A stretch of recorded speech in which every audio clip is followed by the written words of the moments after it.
Gym যাওয়াটা খুবই ভালো।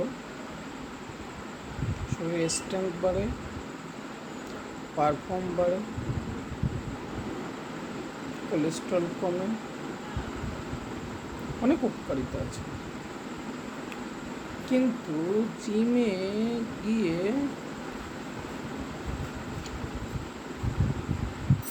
মাসেল মাস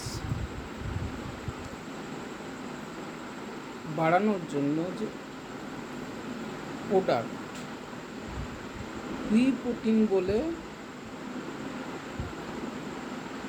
দেওয়া হয়, whey protein protein powder, muscle gain, muscular body হয়। এগুলো খেলে কি হয় না, টেস্টিকুলার কার্সিনোমার সম্ভাবনা বেড়ে যায়।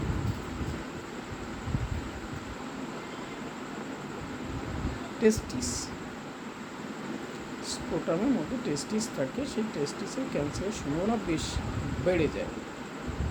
অবশ্যই এগুলো খেলে পারে হার্টের সমস্যা বাড়ে, সুগারের সমস্যা বাড়ে, লিভারের সমস্যা বাড়ে, কিডনির সমস্যা বাড়ে। মানে যে জিমে আপনি যাচ্ছেন শরীরের উপকারের জন্য, এগুলো খেলে সে উপকার তো বাদ দিন, অপকারটা বেশি হচ্ছে।